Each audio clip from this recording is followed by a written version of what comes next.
నమస్కారం.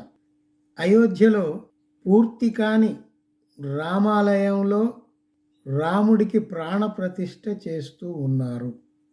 అది ఎట్లా చేస్తూ ఉన్నారు? అదొక ప్రభుత్వ కార్యక్రమం అయినట్లుగా చేస్తున్నారు. ఈ ప్రాణప్రతిష్ఠ కార్యక్రమము దేశానికి అప్రతిష్ట తెస్తూ ఉంది. అప్రతిష్ట ఎందుకు అంటే, మనది ఒక ప్రజాస్వామిక దేశం, సెక్యులర్ కంట్రీ. ఇక్కడ అన్ని మతాలకు, అన్ని జాతులకు, అన్ని వర్గాలకు సమానమైన ప్రతిపత్తి ఉండాలి. కానీ ఇప్పుడున్న కేంద్ర ప్రభుత్వం ఏం చేస్తూ ఉంది? హిందూ మతం యొక్క అన్ని హక్కులు, పేటెంట్లు తమవే అయినట్టు, తాము నిర్దేశించినట్టే మిగతా వారంతా నడుచుకోవాలన్నట్టు ప్రవర్తిస్తోంది. ముఖ్యంగా దేశ ప్రధాని ఎట్లా పూజలు చేస్తాడు? సనాతన ధర్మం ప్రకారం భార్యతో సహా కూర్చొని చేయాలి. ఇది నేను ఎప్పుడో సంవత్సరం కింద విజయవాడ సభలో చెప్పాను. చేయట్లేదు, ఏ పూజ ఆయన చేయట్లేదు, ఒక్కడే తిరుగుతుంటాడు, చేస్తుంటాడు. మరి సనాతన ధర్మాన్ని పాటించేవారు అలా చేయకూడదు. ఇప్పుడు అదే చెప్పారు శంకరాచార్యులు, అన్ని పీఠాల శంకరాచార్యులు అదే చెప్తున్నారు. అందువల్ల ఆయనను పక్కకు పెట్టి వేరే దంపతుల్ని కూర్చోబెట్టి అక్కడ ప్రాణప్రతిష్ఠ చేయండి అని సూచన చేశారు. అసలు అంతకంటే ముఖ్యం, సర్వశక్తి సంపన్నుడు, ఈ సర్వ సృష్టిని ఈ కారకుడైన వాడు, జగద్రక్షకుడు, ఆ దేవుడికి ఎవడో ఒక తుచ్చ మానవుడు ప్రాణప్రతిష్ఠ చేయడం ఏమిటి? ఆయనకాయనే వచ్చేసి అందులో ప్రాణం పోసుకోవాలి కదా, అంత శక్తిమంతుడు. మరి ఎందుకు చేయట్లేదు? మనం హేతువాదులను, నిరీశ్వరవాదులను, పెరియార్ లాంటి వాళ్లను కోట్ చేస్తే వీళ్ళకి కోపాలు వస్తాయి. కానీ మరి వాళ్ళు ఒక ధర్మం ప్రకారం నడుచుకుంటున్నారా? మీరు చెప్పే సనాతన ధర్మం ప్రకారమే మీరు నడుచుకోవటం లేదు, జనాలకు మాత్రం ఉపన్యాసాలు ఇస్తారా? తప్పు కదా. సుభాష్ చంద్రబోస్ ఒక సభలో ఆయన బతికున్నప్పుడు ఒక మాట చెప్పాడు. ఏం చెప్పాడంటే, మతతత్వాన్ని మట్టుబెట్టే పని ముస్లిములు, సిక్కులు, హిందువులు, క్రైస్తవులు వంటి వారందరిది, ఒక రకంగా భారతీయులందరిది. దీనికోసం అన్ని మతాల వారు వారి మతతత్వ దృక్పథాన్ని అధిగమించి నిజమైన సమైక్య జాతీయవాద మనస్తత్వాన్ని అలవరుచుకోవాలి. ఇది ఒక సెక్యులర్ దేశం కాబట్టి ఆయన, మీరు మతాలను పక్కన పెట్టి, ఆ దృక్పథాలని పక్కన పెట్టి, ఈ దేశం మాది, దీన్ని రక్షించుకోవాల్సింది మేము, దీన్ని బాగా అభివృద్ధి చేసుకోవాల్సింది మేము అన్న ఆలోచన ప్రతి పౌరుడికి ఉండాలి అని సుభాష్ చంద్రబోస్ ఒక పిలుపునిచ్చాడు. ఆ పిలుపు దేశ ప్రజల హృదయాల్లో ఇప్పటికీ మారుమోగుతూనే ఉంది. అలాంటప్పుడు ప్రధానిగా ఉన్న ఒక అతను అక్కడికి పోయి నేను ప్రాణప్రతిష్ఠ చేస్తాను అనటం ఏమిటి? నువ్వు హిందూ ధర్మానికి ఏమైనా ధర్మకర్తవా? హిందూ సంప్రదాయ ప్రకారము, సనాతన ధర్మం చెప్పిన దాని ప్రకారం నువ్వు ఒక శూద్రుడివి, నీకు ఆ అర్హతే లేదు. బ్రాహ్మణుడు పూజ చేయాలి, క్షత్రియుడు యుద్ధం చేయాలి అని అన్నీ రాసి పెట్టారు కదా, మీరు రాసి పెట్టిందే మీరు అమలు ఎందుకు పరచట్లేదు అని మనలాంటి సామాన్యులు ప్రశ్నిస్తున్నారు. ఇప్పుడు ఇది అందరికీ అర్థమైందే. ఎలక్షన్లు వస్తున్నాయి కాబట్టి ఏదో ఒక జనాన్ని డైవర్ట్ చేయడానికి ఇదివరకు బాలాకోట్, పుల్వామా వాటిని వాడుకున్నారు, ఓట్లు దండుకున్నారు, అయిపోయింది. ఇప్పుడు విషయం ఏదీ లేదు కాబట్టి రామాలయాన్ని పట్టుకొచ్చారు. ఆ రామాలయం ఏం పూర్తయిందా? పూర్తి కాలేదు. 60-70% పూర్తి కాలేదు. అట్లాంటి అసంపూర్ణంగా ఉన్న ఆ ఆలయంలో విగ్రహ ప్రతిష్ఠ ఎట్లా చేస్తారని శంకరాచార్యులందరూ ఆహ్వానాలను తిరస్కరించి మొహం మీద తిప్పికొట్టారు కదా. బుద్ధి రాలేదా? రాజకీయ నాయకులు, దేశ నాయకులు చేయాల్సిన కార్యక్రమాలు ఏంటి? ప్రజల సుఖ సంతోషాలు చూడటము, అభివృద్ధి పథకాలు వేయటము, అడ్మినిస్ట్రేషన్ చూడటము, పూజలు పునస్కారాలు కాదు. అది ఏ మతమైనా సరే, మతము ఇక్కడ వ్యక్తిగతము. వ్యక్తిగత స్థాయిలో ఉంచుకొని మీ పరిపాలన కొనసాగించాలి. ఆ కేంద్ర ప్రభుత్వానికి డప్పు కొడుతూ ఉత్తర భారతదేశంలో కొన్ని హిందీ పత్రికలు, హిందీ ఛానళ్ళు ఎంత దిగజారి ప్రవర్తిస్తున్నాయంటే మనం చెప్పలేకుండా ఉంది. ఆ ఛానల్ వాళ్ళ పెద్ద పెద్ద బస్సులు ఉంటాయి. ఆ బస్సుల మీద నినాదాలు. ఏం నినాదాలు? One nation one leader. One nation అంటే India is one nation. One leader అంటే మోడీ అట. మోడీని మించిన నాయకుడు ఈ దేశంలో లోగడలేడు, ఇప్పుడు లేడు, ఇంకా ముందు రాడు అని వాళ్ళ ఉద్దేశం. అసలు is not a leader at all అని జనం అనుకుంటున్నారు. మరి దాని సంగతి ఏమిటి? మీరు డబ్బా కొడితే సరిపోతుందా?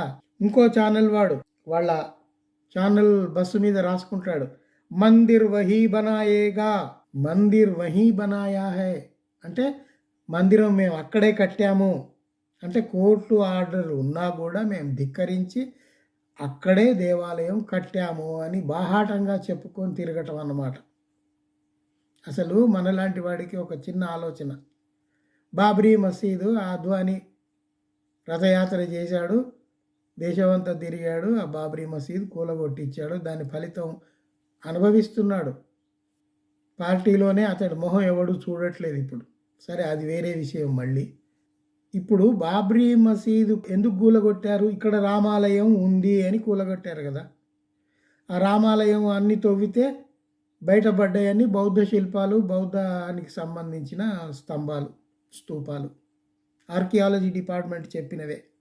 పోనీ మీరు దేవాలయం ఏమైనా అక్కడే కడుతున్నారా? లేదు. బాబ్రీ మసీదు కూలగొట్టిన ప్రాంతానికి సుదూరంలో మీరు రామాలయం కడుతున్నారు. అంత దూరంలో రామాలయం కట్టుకుంటే మరి దీన్ని ఎందుకు కూలగొట్టారు? ప్రశ్న. దీన్ని కూలగొట్టాల్సిన అవసరం ఏమొచ్చింది? అంటే మత విద్వేషాలు రేకెత్తించడానికి, మతాల మధ్య, జనాల మధ్య చిచ్చు పెట్టడానికి తప్ప మీరు అభివృద్ధి కార్యక్రమాలు ఏం చేశారు?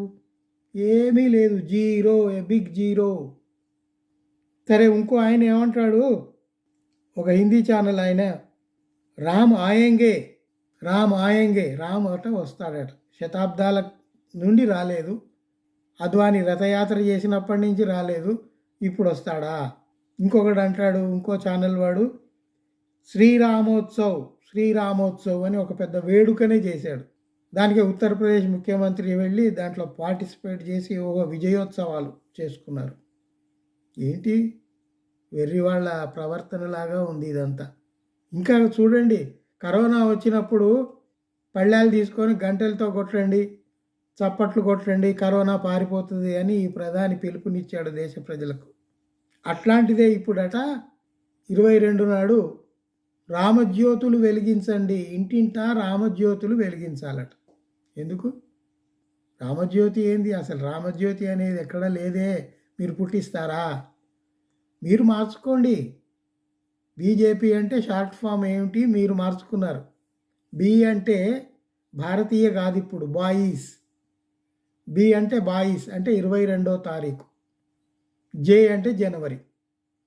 బీజే. పి అంటే పార్టీ, ప్రాణప్రతిష్ఠ. 22 జనవరి ప్రాణప్రతిష్ఠ. బీజేపీ వాళ్ళు ఆ షార్ట్ ఫామ్ మార్చుకున్నారు. వాళ్ళ ఇష్టము, వాళ్ళ పార్టీ, వాళ్ళు ఏమన్నా చేసుకోండి. కానీ దేశ ప్రజలకు మీరు అనవసరంగా పిచ్చి పిచ్చి ప్రణాళికలు, పథకాలు చెప్పి మీరు జ్యోతులు వెలిగించండి, చప్పట్లు చరచండి, పళ్ళాలు మోగించండి. ఏంటది? ఒక ప్రభుత్వం చేయాల్సిన పని, ఒక ప్రధానిగా మాట్లాడాల్సిన గొప్ప విషయాలు అవి కాదు కదా. ఇవన్నీ ఇలా ఉంటే ఆ రోజు బాబ్రీ మసీదును కూలగొట్టిన కరసేవకులు ఎవరైతే ఉన్నారో వాళ్ళందరి ఇళ్ళు వెతికి వెతికి ఆ బాబ్రీ మసీదు కూలగొట్టిన వాళ్ళు ఎవరు నేరగాళ్ళు అని మనకు అర్థమైనంత వరకు దే ఆర్ కల్ప్రిట్స్. ఆ కల్ప్రిట్స్ను వెతికి వాళ్ళను బయటికి తెచ్చి బహిరంగ సభల్లో వాళ్లకు పూలదండలేసి సన్మానిస్తున్నారు. ఎవరు? ఆర్ఎస్ఎస్ వాళ్ళు, బీజేపీ వాళ్ళు. అవసరమా? ఇప్పుడు మన చారిత్రక విషయాలు పక్కన పెడదామండి. అది ఆల్రెడీ అట్లా ఉంది. దాన్ని కూలగొడితే వీడు హీరో అయిపోయాడా? ఏమవుతుందో తెలీదు. ప్రభుత్వాలు మారతాయి, నిర్ణయాలు మారతాయి. ఈ రామాలయం మీరు కట్టేది ఎప్పటికి ఉంటుందా? ఎన్నెన్ని కాలగర్భంలో పోలేదు. 1000, 2000 ఏళ్ళు శాంతి దేశంగా, బుద్ధ దేశంగా వెలిసిన ఈ భారతదేశాన్ని నాశనం చేసి, భ్రష్టు పట్టించి, అన్ని దేవాలయాలు మార్చుకొని మీరు ఏం సాధించారు? ఇప్పుడంతా రివైవ్ అవుతున్నారు, తెలుసుకుంటున్నారు. మనం ఇంతగా దగా పడ్డామే, ఇంతగా మోసం చేయబడ్డామే అనే విషయాలు తెలుసుకుంటున్నారు. సో కొంచెం ఆలస్యం అయినా కూడా విషయాలు బయటకు వస్తాయి, తెలుసుకుంటారు. చరిత్రను ఎవ్వడూ మార్చలేడు. మీరు పాఠ్యపుస్తకాల్లోంచి చరిత్ర పాఠాలు తీస్తాము, మొఘల్ పీరియడ్ మీరు ఎవరు చదవద్దు అంటే మొఘలులు మాయమైపోతారా? బ్రిటిష్ వాడి కాళ్ళ దగ్గర వాడి బూట్లు నాకి బతికింది అందరూ మర్చిపోతారా? ఎవ్వరూ మర్చిపోరు. కాలం గడుస్తుంది, గడిచిన కొద్ది పరిణామాలు వస్తాయి. మరీ ముఖ్యంగా ఈ కాలంలో యూత్ అన్నిటినీ ప్రశ్నిస్తున్నారు, కొత్త విషయాలు తెలుసుకుంటున్నారు, పాత విషయాల్ని తవ్వి తీస్తున్నారు. ఒకవైపు కొత్త పరిశోధనల వైపు ఎట్లా పోతున్నారో, మరోవైపు పాత తవ్వకాల వైపు మన గతం గురించి సరైన అవగాహన కల్పించుకోవాలని కూడా ప్రయత్నిస్తున్నారు. అందువల్ల మీరు ఇప్పుడేదో అధికారంలో ఉన్నావు అని మీరు ఎగిసి పడితే సరే, అది మీ ఇష్టం. కానీ ఈ దేశ ప్రజలు మనుషుల్లాగా ప్రవర్తిస్తారు, మనుషుల్ని ప్రేమిస్తారు, మనిషే కేంద్రంగా సమాజాన్ని రూపుదిద్దుకుంటారు. అది తథ్యం, తప్పదు. సెలవు.